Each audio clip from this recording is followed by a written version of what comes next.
하나님의 말씀 누가복음 5장 17절부터 26절입니다. 제가 봉독합니다. 하루는 가르치실 때에 갈릴리의 각 마을과 유대와 예루살렘에서 온 바리새인과 율법 교사들이 앉았는데 병을 고치는 주의 능력이 예수와 함께하더라. 한 중풍병자를 사람들이 침상에 메고 와서 예수 앞에 들여놓고자 하였으나 무리 때문에 메고 들어갈 길을 얻지 못한지라. 지붕에 올라가 기와를 벗기고 병자를 침상째 무리 가운데로 예수 앞에 달아내리니 예수께서 그들의 믿음을 보시고 이르시되 이 사람아 내 죄 사함을 받았느니라 하시니 서기관과 바리새인들이 생각하여 이르되 이 신성 모독하는 자가 누구냐 오직 하나님 외에 누가 능히 죄를 사하겠느냐. 예수께서 그 생각을 아시고 대답하여 이르시되 너희 마음에 무슨 생각을 하느냐. 내 죄 사함을 받았느니라 하는 말과 일어나 걸어가라 하는 말이 어느 것이 더 쉽겠느냐. 그러나 인자가 땅에서 죄를 사하는 권세가 있는 줄을 너희로 알게 하리라 하시고 중풍병자에게 말씀하시되 내가 내게 이르노니 일어나 내 침상을 가지고 집으로 가라 하시매 그 사람이 그들 앞에서 곧 일어나 그 누웠던 것을 가지고 하나님께 영광을 돌리며 자기 집으로 돌아가니 모든 사람이 놀라 하나님께 영광을 돌리며 심히 두려워하여 이르되 오늘 우리가 놀라운 일을 보았다 하니라. 아멘. 오늘 말씀은 누가복음 5장 17절부터 26절입니다. 중풍병자의 믿음이라는 제목으로 우리가 함께 말씀을 나누겠습니다. 예수님께서 많은 표적을 보이셨어요. 이 표적은 그 자체가 목적이 아닙니다. 예수님께서 많은 기적을 보이셨는데 그 기적이 목적이 아니에요. 예수님께서 병을 고치시고 귀신을 쫓아내시고 여러 가지 기적들을 보이셨는데 그래서 사람들은 예수님을 찾아가서 예수님을 따라다니면서 나도 병 고침 받게 해주세요. 나도 이 문제가 해결받게 해주세요 하면서 예수님 따라오는데 예수님께서 보이시는 그 기적들은 사실은 표적은 그 기적을 보이시는 게 목적이 아니에요. 그 기적은 사실 결과적으로 나타나는 것이지 그걸 목적으로 해서 이루어지는 것이 아니에요. 표적이라는 말은 어떤 진리와 어떤 사실이 사실인 것으로 드러나도록 증거로 보여주는 거예요. 예수님께서 설교를 하셨어요. 하나님의 나라의 복음 설교를 쭉 하셨어요. 이것이 하나님의 나라의 복음이다 하면서 설교를 쭉 하셨어요. 그리고 하나님의 나라가 선포되는 그 자리에 일어나는 현상이 나타났는데 병자가 고침을 받는 거예요. 그것이 표적이에요. 그럼 잘 생각해 보세요. 그러면 그 표적은 목적이 병 고치기 위해서 말씀을 전한 걸까요? 병 고치기 위해서 말씀을 전한 걸까요? 아니면 말씀을 전했더니 말씀이 증거된 이후에 그 말씀이 성취되는 증거로 그런 것이 나타나는 걸까요? 무엇이 중요해요? 병 고침 받는 게 중요해요? 아니면 하나님이 선포하시는 말씀이 중요해요? 말씀이 훨씬 중요하죠. 그렇죠? 이 표적이라는 게 그런 거예요. 예수님께서 보이시고자 하는 것은 병이 고침받는다는 것이 아니고 예수님께서 보이시고자 하는 것은 이게 하나님의 나라라는 거예요. 하나님의 통치가 이런 거라는 거예요.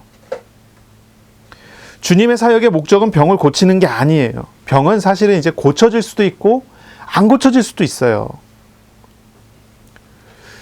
병을 고침받는다고 해갖고 그 고침받는 그 일이 영원한 것도 아니에요.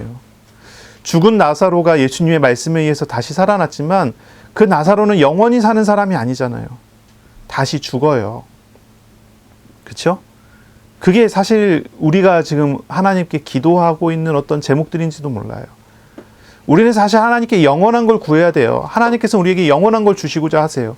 그 영원한 것이 하나님의 나라거든요. 하나님께서 우리에게 천국을 주셔서 우리 마음에 천국이 이루어지게 하셔서 영원한 나라를 누리게 하시기를 원하세요. 그리고 그 영원한 나라에 대한 표적 증거로서 임시적인 것이지만은 병이 고침받는 것을 보여주는 거예요. 영원한 것과 임시적인 것을 바꿀 수 있나요? 바꿀 수가 없어요. 그런데 많은 사람들은 영원한 것을 붙잡지 않고 임시적인 것만 붙잡고 예수님을 따라다니는 거예요. 오늘 나오는 사람들도 그렇습니다. 영원한 하나님의 나라가 있는데 그 영원한 하나님의 나라에는 관심이 없고 잠깐 있다가 없어질 만한 것에만 생명을 걸고 따라다녀요. 실제로 이 땅은 종말이 있습니다. 이 땅에 살고 있는 사람들도 각각 종말을 맞이하게 될 거예요. 개인의 종말 무엇입니까? 죽음을 맞이하게 됩니다. 시대의 종말이 있습니다. 지구상의 종말도 분명히 있을 겁니다. 예수님의 재림에 오실 날이 있겠죠. 우리가 종말 이후에는 죽음 이후에 나중에 예수님께서 부활하실 때가 되면 우리도 함께 예수님과 함께 다시 살 것입니다. 새하늘과 새 땅의 영원한 곳에 우리가 하나님과 함께 살겠지만 우리의 현실의 육신이 있는 곳은 영원이 아니라 임시적인 삶 속에 있는 거예요. 우리가 예수님을 만났을 때 예수님께서 우리에게 주시고자 하는 것이 무엇인지 한번 생각해 보셔야 돼요. 하나님의 나라입니까? 아니면 이따가 없어질 만한 어떤 기적들입니까? 우리가 하나님께 구하는 것이 또 어떤 것인지도 한번 질문해 봐야 돼요. 내가 하나님 앞에 예배드리기 위해서 앉아서 말씀을 듣고 기도를 하는데 내가 하나님께 내 마음에 소원을 두는 것이 무엇입니까? 영원에 있습니까? 임시적인 것에 있습니까? 육신의 질병의 치유도 임시적인 거라는 걸 알아야 돼요. 이따가 없어지는 거란 말이에요. 하나님 입장에서 볼 때는 질병 치유를 반드시 해야만 하는 것이 아니에요. 하나님 보셨을 때 치유하는 게 더 좋으면 치유하시는 거고 하나님 보셨을 때 내버려 두는 게 더 좋으면 내버려 두시는 거예요. 질병의 치유의 표적이 나타나긴 하지만 그것은 정말로 하나님 주시고자 하는 게 아니라 정말로 주시려고 하는 하나님의 나라의 하나의 뭐라 그럴까요? 증거 중에 하나일 뿐이에요. 영원한 하나님의 나라를 우리가 눈으로 볼 수 없기 때문에 영원한 하나님의 나라를 맛보게 하는 그런 표현에 불과해요. 그런데 거기에 생명 거는 건 옳지 않죠. 바르지 않은 것입니다. 우리의 입장에서 우리가 바르게 봐야 돼요. 하나님의 나라를 바라보는 성도의 입장에서 봤을 때 하나님 나라를 누리는 성도라면 사실 질병의 치유는 하나님 나라를 누리는 성도에게는 사실 그렇게 중요한 응답이 아닐 수 있어요.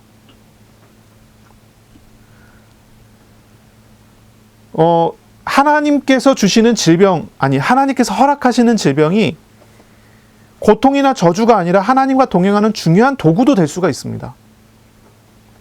하나님 나에게 질병을 주셔서 이 질병 때문에 영원을 누리도록 하실 수 있어요. 예전에 별세 신학으로 유명했던 이중표 목사님이라는 분이 이제 암으로 돌아가셨거든요. 그분이 이제 말기 암으로 병원에 누워 있을 때 수술과 회복을 계속 하던 와중에 이제는 더 이상 살 수가 없다. 이제 임종이 가까이 왔다. 이런 상황에서 인터뷰를 한 거예요. 그 교회 이제 부목사님인 것 같은데 인터뷰를 한 거예요. 이 이중표 목사님이 인터뷰를 할 때 이분이 이런 얘기를 해요.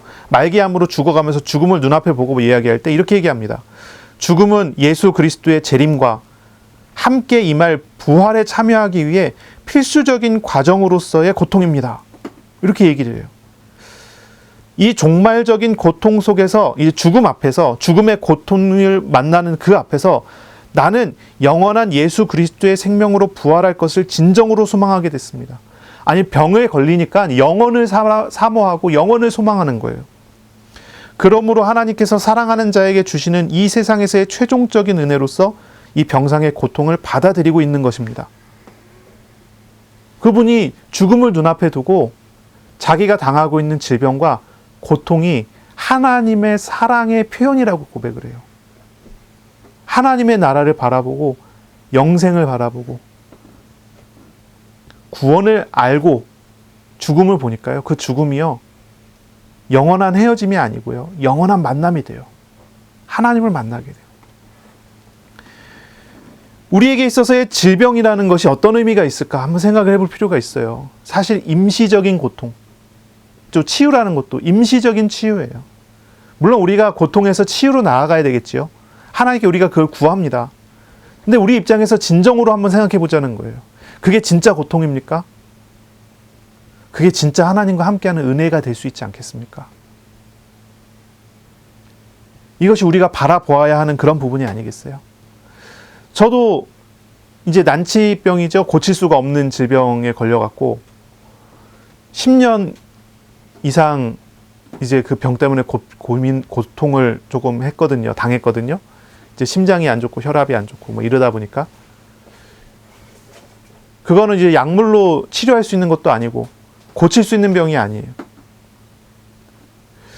하나님 앞에 그 질병은 저에게 어떤 의미가 있었냐면 10년 넘는 과정 동안에 제가 겸손하게 하고 하나님을 바라보게 하고 하나님과 동행하게 하는 너무나 중요한 도구였어요. 하나님이 더 이상 그 질병이 필요하지 않다 싶은 시점에 저희를 치료해 주셔서 질병이 싹 낫긴 했습니다. 근데 지금도 생각했을 때 그 질병이 저에게 고통이었냐? 그렇지가 않더라는 거죠. 꼭 우리가 육신의 질병만을 이야기하는 것이 아니라 예를 들어 요셉 같은 경우 노예로 팔려갔단 말이에요. 누명을 쓰고 감옥에 갔다는 거죠. 요셉이 당한 엄청난 고통 아닙니까? 사회적인 질병 아니겠어요? 노예 생활이라는 것이. 그런데 요셉이 그러한 어떤 노예 생활과 그런 고통 속에서 요셉이 어떻게 살았습니까? 영원한 하나님과 동행하니까요. 그 노예라는 신분이 별로 문제가 되지 않아요. 감옥에 가서 죄수라는 신분이 그렇게 문제가 되지 않아요. 영혼을 바라보고 살아가는 거죠. 우리가 이것을 잘 생각해 봐야 돼요. 우리 예수님께서는 공생에 사역하면서 많은 치유 사역을 보이셨어요. 많은 병자들을 고치셨어요. 그래 이것이 정말 왜 그렇게 하셨을까 하는 거예요. 이 치유, 예수님께서 보신 치유는요, 영원한 하나님의 나라를 보이는 한 표적이고 증거물이었던 거예요. 주님께서 많은 사람들에게, 무리들에게, 제자들에게 보이시고자 하는 하나님의 나라, 가르치신 말씀 속에 있는 그 하나님의 나라를 눈에 보이는 증거로 나타내신 것이 이 치유의 사역이에요. 치유의 사역 자체가 목적이 아니란 말이죠. 근데 오늘날 치유 집회라고 하는 데가 있어요. 그런데 한번 가보세요. 어떻게 합니까? 열심히 말씀을 선포하고 그 다음에 이제 본론으로 들어가죠. 치유하자. 병자는 다 나와라. 병자를 고치기 위해서 말씀을 읽기도 해요. 병자를 고치기 위한 치유 사역을 하기 위해서 말씀을 사용해요. 영원한 하나님의 나라가 선포되면 병이 고쳐지든지 안 고쳐지든지 그렇게 중요하지 않을 수 있단 말이에요. 그러니까 우리 지금 이야기하는 게 이 내용이에요. 그런데 반대로 간다는 거예요. 영원한 하나님의 나라가 아니에요. 임시적으로 치유받을 어떤 그런 치유를 위해서 하나님의 말씀이 사용돼요. 하나님 나라도 임시적인 것에 불과하게 돼버리는 거죠. 뭔가 정말 중요한 건 다 빼버리고 곁까지만 딱 붙잡고 있는 것 같은 그런 모습. 하나님의 나라를 누리는 사람에게 그런 치유라고 하는 것이 우리에게 있는 고통을 벗어버린다고 하는 그런 내용들이 얼마나 중요한 가치를 가질 수 있겠어요. 우리 주님께서는 갈릴리 온 지역을 다니면서 선포하셨어요. 회개하라, 하나님의 나라가 가까이 왔다. 이 복음을 선포하셨어요. 포로에서 자유를, 갇힌 자에게 노임을, 가난한 자에게 아름다운 소식을 전하셨어요.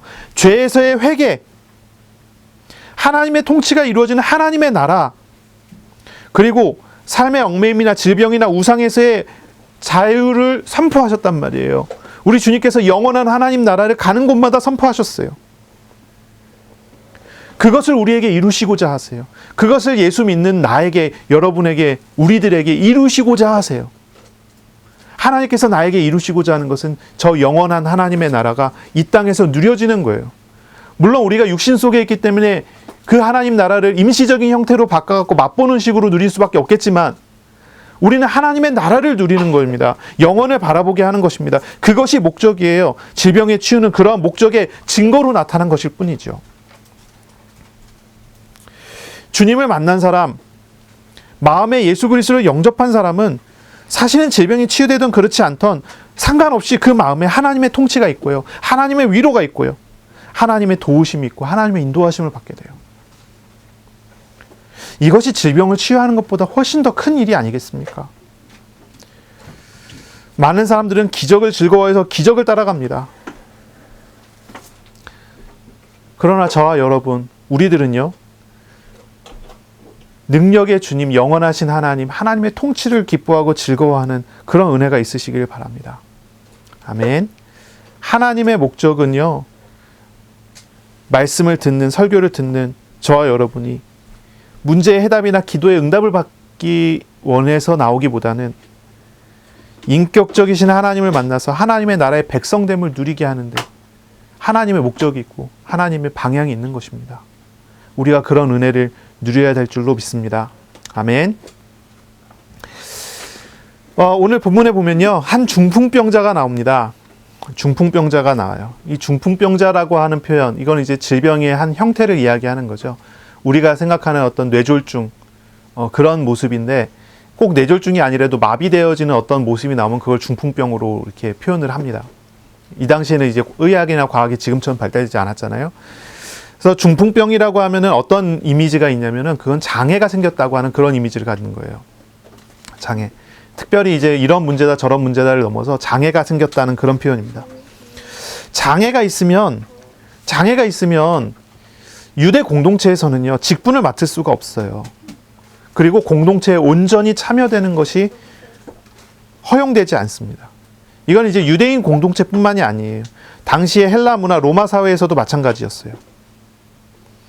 아마 이 중풍병자의 친구들이 원한 것은 이 두 가지 모두의 모습이었겠죠. 질병을 치유하고 공동체 안에 온전히 들어가게 하는 어떤 그런 모습이었을 거예요. 그들이 당하고 있는 그 중풍병자가 당하고 있는 장애, 한계, 묶임, 여기서의 자유이었을 거예요. 그래서 이들은 아마도 질병을 치유하신다고 하는 예수님에 대해서 듣고 질병을 치료하기 위해서 예수님을 찾아온 것으로 보입니다. 그런 목적으로 예수님께 나오지 않았겠어요. 그런데 어찌된 일인지 예수님께서는 중풍병자와 그 친구들의 믿음을 칭찬해 주시고 죄 사함을 선포하세요. 질병을 치유한 게 아니고 죄 사함을 선포하세요.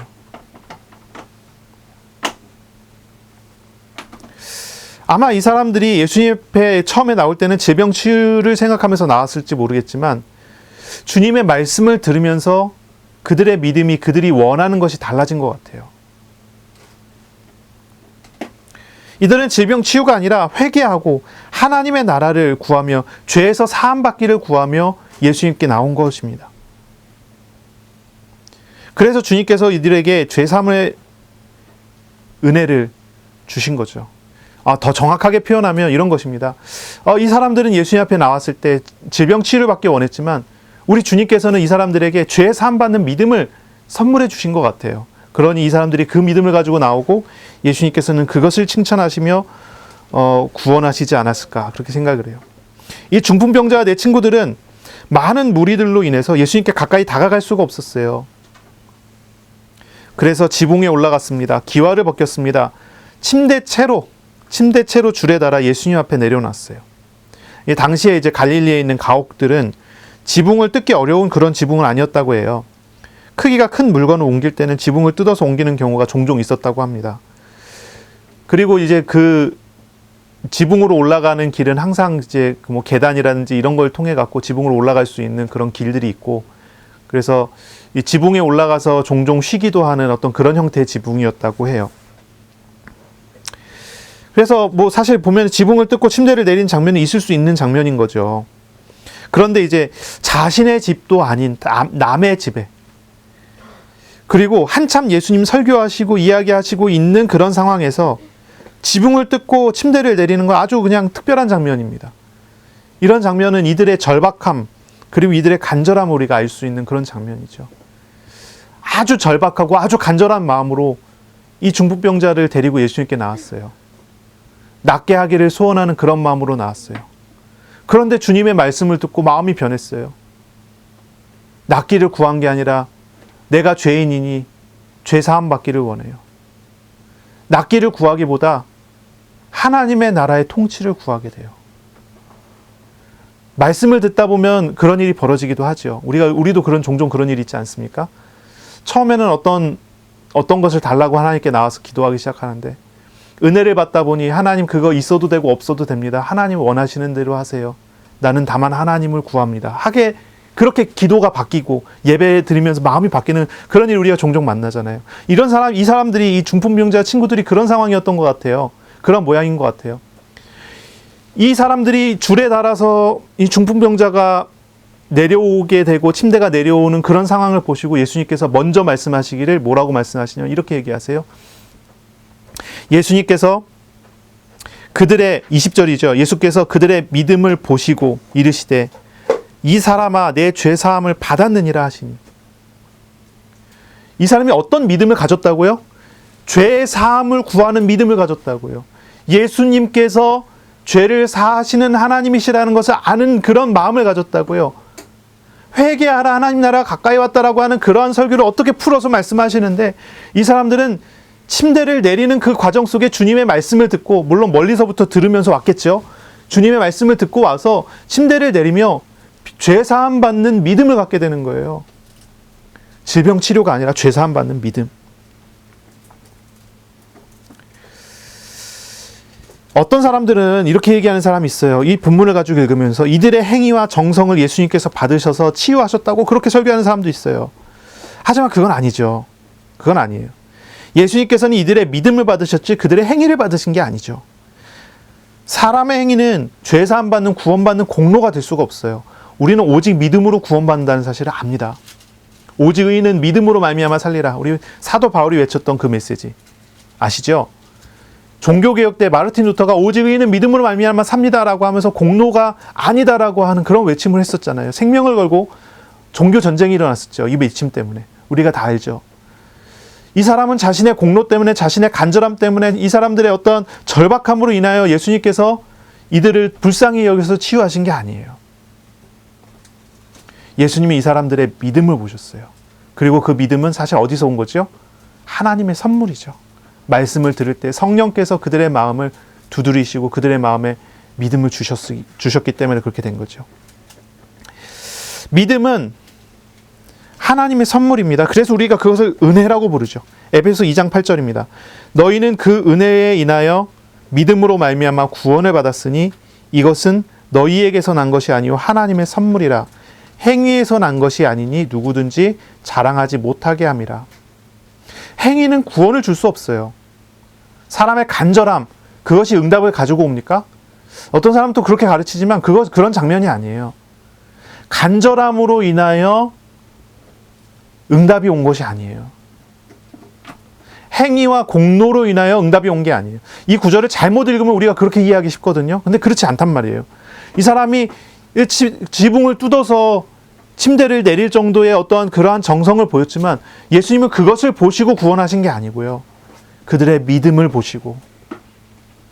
보시고라는 거예요. 행위는 전혀 사람에게 구원을 줄 수가 없어요.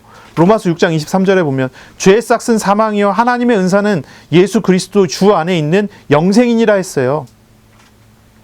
죄는 어떤 노력을 해도 어떤 헌신을 해도 죄 사함 받을 수가 없어요. 죄 사함은 오직 생명으로만 받을 수 있거든요. 예수님께서 죄 사하시는 선포하실 수 있는 것은 죄가 없으신 분으로서 죄인의 죄를 짊어지시는 분이시기 때문이에요. 십자가에서 그것을 대속하시는 분이시기 때문이에요. 예수님 외에 어느 누가 우리에게 죄 사함을 선포할 수 있겠습니까? 그럴 수가 없는 것입니다. 우리가 믿음으로 구원받는다는 것은 분명히 그런 거예요. 우리의 노력이 아니라 주님의 은혜인 거죠. 우리의 공로와 우리의 간절함 때문이 아니라 주님의 사랑 때문인 거죠. 그것으로 인하여 우리가 은혜를 받는 거예요. 우리 주님께서는 믿음으로 말미암아 죄사함 받는 그 죄사함 받는 믿음으로 인하여 이 사람들을 죄사함을 선포하셨어요. 말을 자꾸 꼬이는데. 자, 믿음이라는 단어 한번 생각해 보세요. 우리의 믿음 가져야 되거든요. 오늘 제목도 중풍병자의 믿음인데요. 우리가 믿음을 가져야 되는데 이 믿음이라는 단어는 어떤 의미입니까? 믿음이라는 단어는 여러 상황에서 쓰여요. 사람들이 신념을 가질 때도 믿음이라고 하죠. 그냥 사실을 인정하는 것도 믿음이라고 해요. 예를 들어 이런 거예요. 나는 진아준이 남자라고 믿어.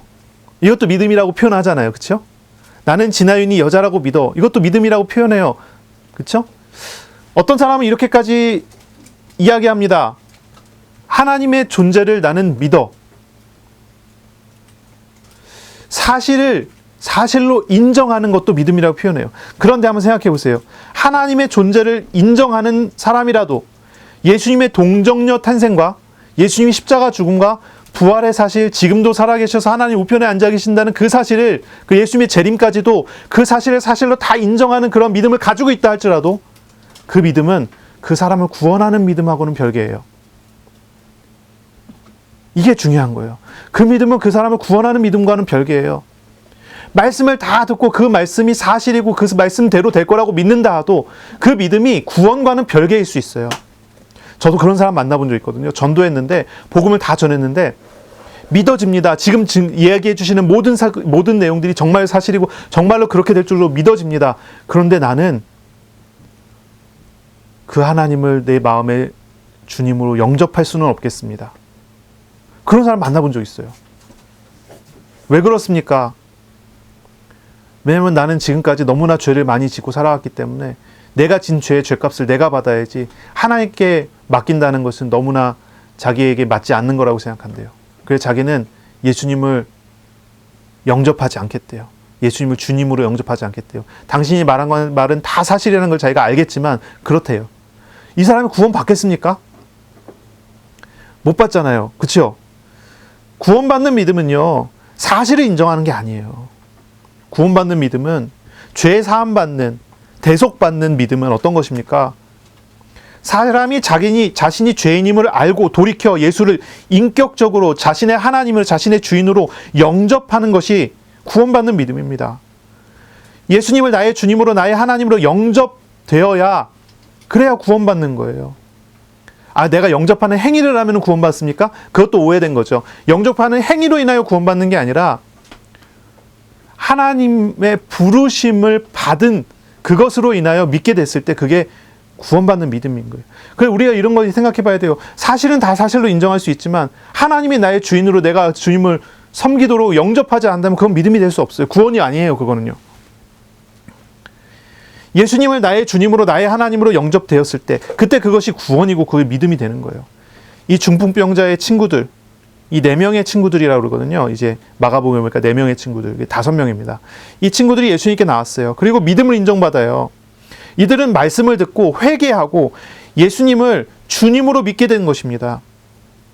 그러니 그런 믿음을 보시고 그 믿음을 보시고 주님께서는 그들에게 내 죄 사함을 받았느니라라고 선포하신 거죠.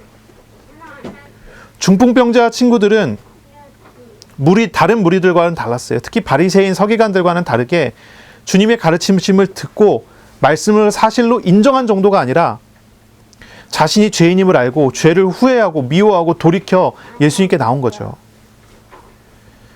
하나님의 나라를 회복하시는 구원자 그리스도이신 예수님을 영접하여 믿는 믿음을 가지고 나온 것이에요. 그러니 우리 주님께서 이들의 믿음을 보시고 죄 사함을 선포하신 거죠.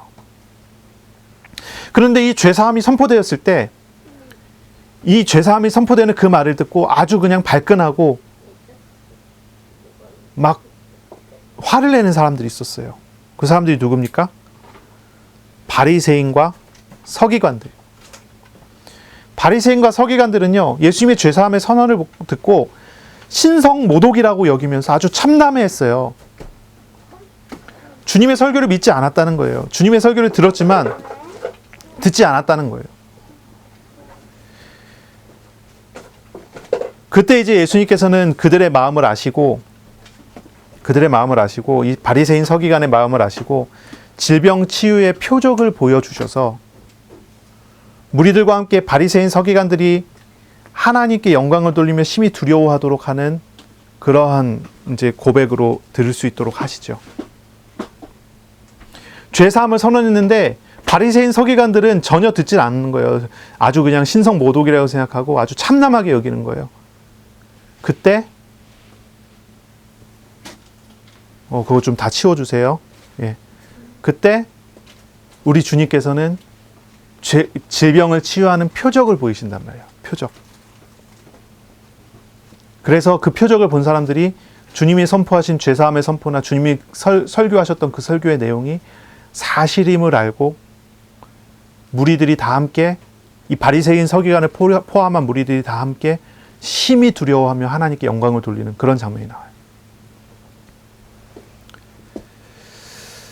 그런데 보세요. 이 바리새인 서기관들은 어떻습니까? 이 자리에서는 하나님께 영광을 돌리긴 하지만은 예수님을 영접하지는 않죠. 이후에 보면 오히려 자신의 이론과 기득권을 지키기 위해서 예수님을 배척하는 그런 일들을 합니다. 사실을 확실하게 표적을 통해서 확인했으면서도 믿지 않습니다. 이들은 구원받는 믿음이 없어요. 자신을 내려놓지도 않고 자기를 부정하지도 않고 자기를 예수님을 따라가지도 않습니다. 그냥 사실을 사실로 인정하기만 했습니다. 하나님께 영광 돌릴 수 있었습니다. 하나님께 영광 돌리고 하나님을 두려워하는 마음도 가졌습니다. 하지만 자기 걸 내려놓을 수 없어요. 이게 구원받는 믿음이 아니라는 거죠. 나중에 이 바리새인 서기관은 예수님을 대적하는 사람들이요, 예수님 십자가 못 박으라고 외치는 사람들이 되죠. 이 믿음이 다른 거예요. 믿음이 달라요. 이 중풍병자 친구들의 믿음과 이 무리들의 믿음이 달랐던 거예요. 한번 생각해 보세요. 죄사함의 선언과 질병 치유의 선언, 어떤 게 더 어렵습니까? 어떤 게 더 어렵습니까? 예수께서 22절에 예수께서 그 생각을 하시고 대답하여 이르시되 너희 마음에 무슨 생각을 하느냐? 내 죄사함을 받았느니라 하는 말과 일어나 걸어가라 하는 말이 어느 것이 쉽겠느냐? 그러나 인자가 땅에서 죄를 사하는 권세가 있는 줄을 너희로 알게 하리라 하시고 말씀하시는데, 중풍병자에게 내가 너에게 이르노니 일어나 내 침상을 가지고 집으로 가라 하심에 그 사람이 일어나서 누웠던 것을 침상을 가지고 하나님께 영광을 돌리고 자기 집으로 돌아가요. 죄사함의 선언과 질병 치유의 선언은 어떤 게 더 어렵습니까?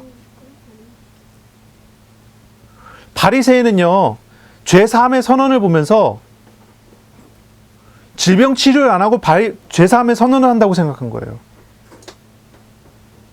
어려운 거 안 하고 쉽게 간다고 생각하는 거예요. 근데 예수님의 말씀은 뭐예요? 죄사함의 선언과 질병 치유의 선언이 어떤 게 더 어렵습니까? 죄사함의 선언이 훨씬 어려운 건 아닙니까? 생명이 아니면 바꿀 수 없는 거 아니겠어요?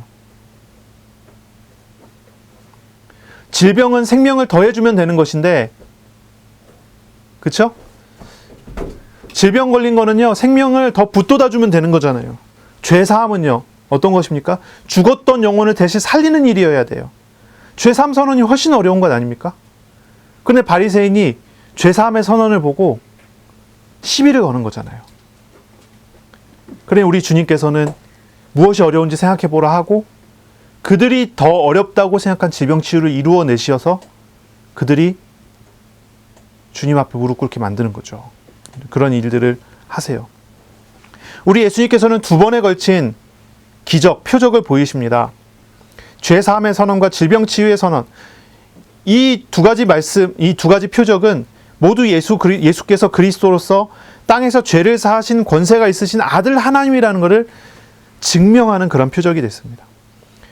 예수님께서는 이 두 가지 표적을 통해서, 이 두 가지 선언을 통해서 예수님 안에서 하나님의 통치가 영적으로 그리고 육신적인 면에서 실제적으로 이루어진다는 사실을 우리에게 보여주셨어요. 이 현장에 있는 사람들에게 보여주셨어요. 그거를 믿지 않는 것은 별개고 이걸 다 보여주셨습니다. 오늘날도 그렇지요. 우리가 예수 그리스도를 정말로 믿는 믿음의 사람, 하나님 나라를 누리는 사람, 이 하나님 나라의 통치는 우리에게 어떤 면으로 다가옵니까? 우리의 영적인 치유와 육신적인 치유의 모든 면에서의 치유로 나타납니다. 그러나 우리가 잊지 말아야 될 것은 뭐냐면 영원한 하나님의 나라에 대한 증거인 것이지 그 자체가 목적이 아니라는 거예요. 하나님의 나라는 무슨 의미입니까? 하나님이 통치하신다는 그런 의미입니다. 우리가 항상 몇 번 반복해서 이야기했지만 하나님의 나라는요, 두 가지의 의미가 있어요. 첫째는 통치의 의미예요. 통치하신다라고는 의미. 두 번째는 장소적인 의미예요. 우리가 죽어서 하나님 나라에 간다라고 하는 그런 장소적인 의미. 하나님께서 계신다라고 하는 곳에서의 어떤 장소적인 의미. 또 하나는 하나님이 통치하신다라고 하는 통치의 의미예요. 하나님의 나라, 하나님이 왕이신 곳이라는 거예요. 하나님께서 다스리신다는 거예요. 예수님께서는 하나님의 나라를 거기에서 선포하셨어요. 거기서 선포된 하나님의 나라는 어떤 것입니까? 그 집에서 선포하신 하나님 나라. 가버나움인데 이 가버나움에서 또 회당에서 또 평일날 가는 곳마다 그리고 갈릴리 바다에서 배 띄워서 가르쳤던 그 하나님의 나라는 어떤 나라입니까? 하나님 통치하신다는 의미의 하나님 나라. 우리 예수님께서 우리에게 주시는 것은 하나님의 나라예요. 하나님의 나라예요. 죄 사함을 통해서 우리가 얻게 하시는 것은 하나님의 나라입니다. 이 하나님의 나라는 우리의 모든 문제의 뿌리를 바꾸시는 거예요. 우리의 진정한 문제가 질병이 아니라 하나님이 없는 문제이지 그런 것 아닙니까? 우리에게 있는 진정한 문제는요, 하나님 없이 죄에 얽매여 있는 그런 문제입니다. 죄와 우상에 얽매여 헛된 길을 걸어가고 있는 것이 그것이 문제인 거죠. 하나님의 나라를 주시고자 하는 거예요. 중풍병자가 질병의 치유를 받아도 그것은 죽을 때까지의 임시적인 것일 뿐이에요. 예수께서 오신 것은 그런 임시적인 것을 주시기 위한 것이 아니라 영원한 생명을 주시기 위해서 오신 거예요. 예수 그리스도를 믿어 죄사함을 받아 하나님 나라의 백성 되게 함으로써 생명 대신 주님의 통치를 받아 동행하게 되는 거예요. 그래서 저와 여러분이 정말로 질문해 봐야 돼요.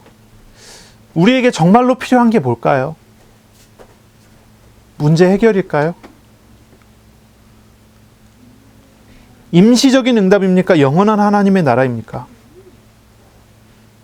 임시적인 응답도 사실 우리에게 많이 필요하긴 합니다. 하지만 그것보다 진정으로 우리가 받아야 하는 것은 하나님의 나라, 하나님의 통치, 하나님이 주시는 하나님의 품입니다. 하나님 품 안에 사는 것입니다.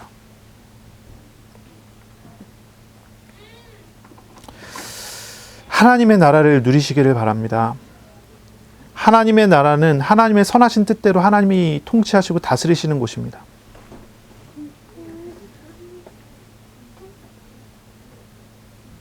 하나님의 나라가 회복이 된다면 하나님이 주인이 된 사람은요, 육신적인 묶임이 더 이상 사람의 묶임이 되지 않습니다. 하나님께서 그의 삶을 선하신 뜻대로 인도하실 것이기 때문이지요.